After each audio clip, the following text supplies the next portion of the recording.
Mitä siellä kelluu? No, soudan lähemmäs katsomaan. Sinähän siellä vesillä olet. Minä menen!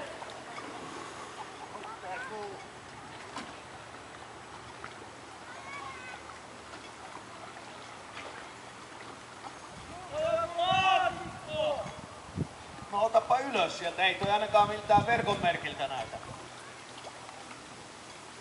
Joo! Tässä lukee, että musta laatikko! Joo, aina vaan huono huumorintaju, tämähän on oratti. Niin, mutta oikeesti lukeeko siinä musta laatikko? Lukee! No tuoppa tänne, niin katsotaan, jos siinä vaikka olisikin jotain tietoa, nimittäin ihan niin kuin lentokoneissakin on noita mustia laatikoita, niin ei tiedä mitä tuo pitää sisällä. Soutelepa tänne laiturille se. Pakkohan se on, kun toi emäntä käski.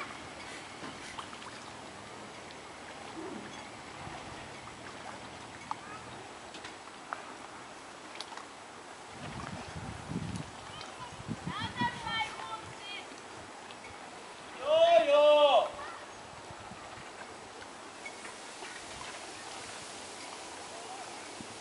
Ota naru kiinni.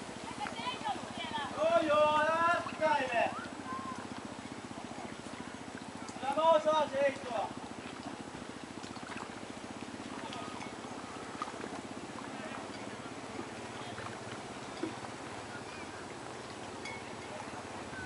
Tää mitään tikkaita tarvita.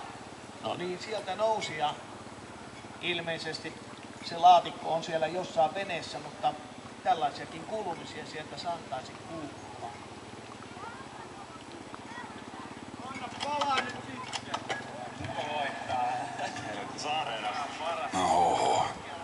Onneksi mä en oo vielä edes paasti juurissa. Koska mä oon viimeksi voinut kilpaa. Mitään väliä. Jätkillä ei todellakaan mitään saamaa mua vastaan. Ei tää ennen ollut näin rankkaa. Makea Pasi kauan tuolla kaukana. Tuonne saarellekin vielä vähän matkaa. Pakko hengähtää. Onnit hei! Velkaa! Hetkinen. Jalat kramppaa.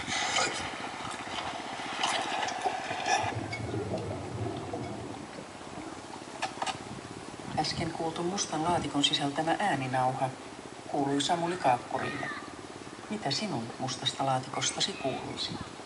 Viisaasti vesilla.fi. Multa ei ainakaan kuulu mitään, kun mä saan uida. Niinpä niin, mutta tää oli nyt tällainen sanoma, mikä tuossa laatikossa ilmeisesti oli. Elikkä mitä sinun mustasta laatikostasi kuuluisi, on tämän kesän 2012 Viisasti vesillä -kiertueen teemana. Tervetuloa seuraamaan esitystä, jonka ovat tässä luoneet yhteisesti Suomen sosiaali- ja terveys ry, Rajavartiolaitos, poliisi, sisäasiainministeriön pelastusosasto, sosiaali- ja terveysministeriö sekä Suomen uimaopetus- ja hengenpelastusliitto. Yhteistyökumppaneita meillä on Suomen meripelastusseura, Keskomarine, Suomi-Veneet Oy sekä Tryg-vakuutusyhtiö. Ja kuulkaa, työtä riittää. Kesäkuun loppuun mennessä 46 suomalaista oli jo ehtinyt hukkua. Ja viime päivien lehdistä olemme saaneet lukea, että tuo luku ei ole jäänyt viimeiseksi, vaan se on siitä nousemassa. On ja siitä 41 miestä, että vaan 5 naista, että tää on kyllä miehinen laji tämä hukkuminen. Moi. Ja onneksi meikäläisen vaikka, kun on uimalainen. Joo, mutta ei se vanhene. Se on vaan jo pysyy. Niin, se pysyy. Niin, tuolla Vattaralla on paljon parempaa kantaa. Mä sinne uimaan. Kuule, eiköhän Tässä kannata. kanaali yli niin, että lukkaa. Ei pidä lähteä kuule uimaan. Et tiedä yhtään miten syvää siinä on. No, kyllä mä teen puppaa.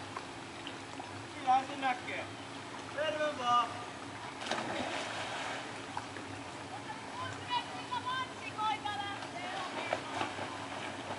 Onpas nälkää ja kylmää.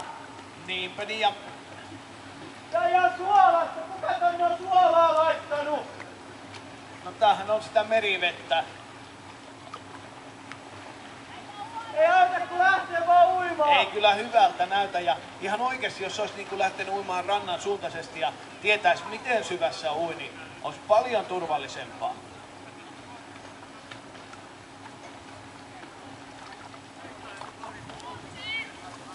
Huhu!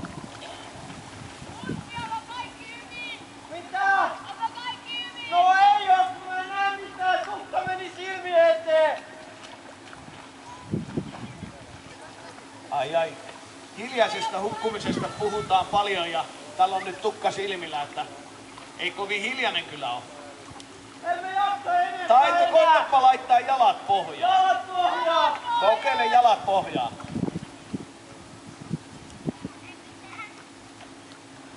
Ei ylty. Jalat varmaan kyllä menee pohjaan, mutta ei kuule pää enää pinnalla. Olisi kannattanut nyt kiertää kyllä ihan rannan kautta vastarannalle. No kuule, onneksi täällä on tämä unelma paikalla, niin kyllähän joku keino keksii sulle. No, joku kelluttava esine nopeasti sille nyt yritäpä. No sitähän vois kokeilla käyttää. Onko siinä köyttä? Aika on pahasti kierretty kyllä. No mutta mikä ämpäri sulla on kädessä? No mutta sehän kävisi ihan yhtä lailla. Niin. Heitäpä se. Saatko yhtään mitään heittopainoksia siihen? Vettä ei oikein helposti sano, mutta kokeilepa heittää.